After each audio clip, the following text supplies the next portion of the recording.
tous, donc on se retrouve aujourd'hui avec une nouvelle vidéo. C'est un rendez-vous qui me tient énormément à cœur, que je faisais avant sur le blog. J'avais instauré la liste de mes envies jeudi auto-édition.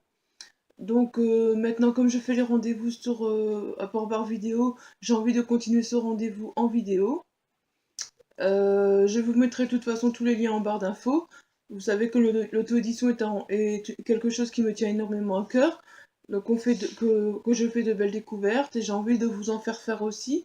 Donc je me dis que le fait de reprendre ce rendez-vous, ça vous permettrait de faire des belles découvertes aussi et de vous dire tiens, ce livre-là je n'y avais pas pensé mais finalement pourquoi pas.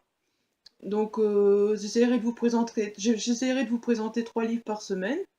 Après on verra, je sais pas quel jour je vous les présenterai. J'essaierai d'avoir un jour fixe, mais je ne sais pas encore quand. Il faut déjà que je trouve le temps de tourner avant, donc c'est pas évident, quoi. Voilà, donc je pense que je vais instaurer tous les vendredis, peut-être le lendemain du jeudi auto-édition, mais je ne suis pas certaine. Donc le premier, c'est Comme une danse de Aurélie Château-Martin. Franchement, la couverture est magnifique, je vous la mettrai après, comme ça vous pourrez la voir. Et je vais en profiter pour vous lire le petit résumé, parce que je le trouve pas mal aussi. Lorsque Noé, jeune danseur passionné, remarque un nouvel artiste lors d'un spectacle de la troupe des Atomes Crochus, c'est le coup de foudre. Virtuose, splendide, Eowyn vient du Nord et est arrivé à Nel 3 ans plus tôt.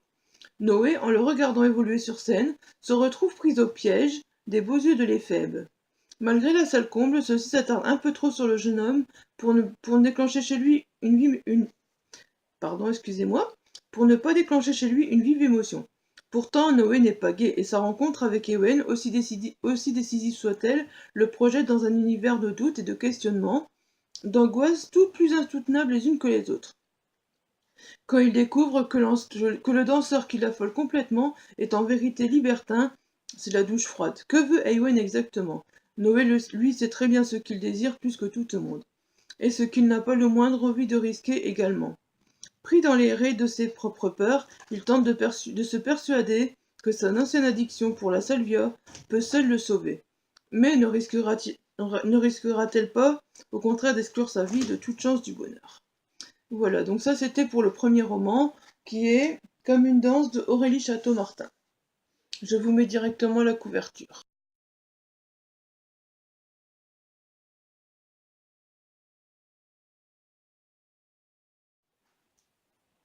Donc le deuxième roman est Anna de Laura Moods.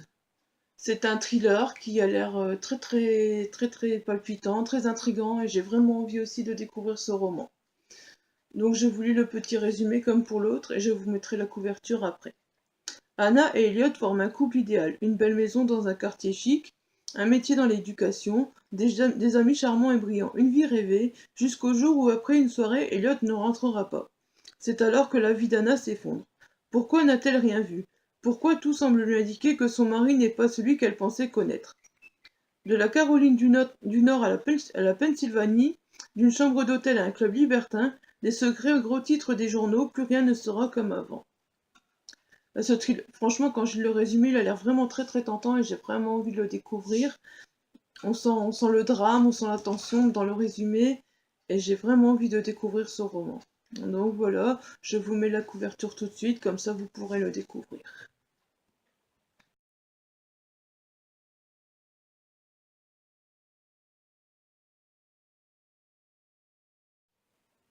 Donc le troisième roman que j'ai repéré dans le jeudi auto-édition, c'est The Fallen Angels, Madeline et Matthew, de Princesse Ramera Cassie.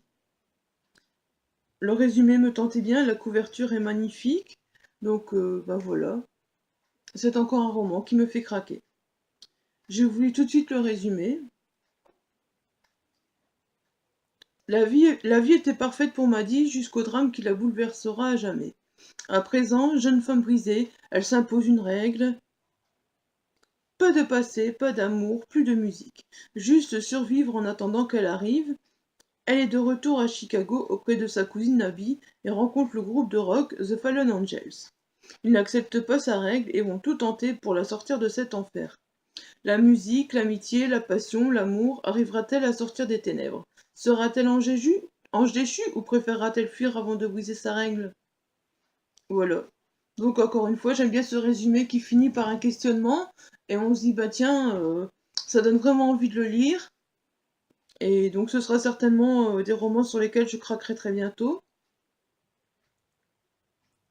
Surtout que c'est toujours des romans qui sont en numérique très généralement à 2,99 €, donc ça vaut le coup de craquer. Voilà, ce sera tout pour ce jeudi auto-édition. J'espère qu'il vous aura plu, qu'il vous aura donné envie de faire des découvertes. Je vous dis à bientôt, bye bye.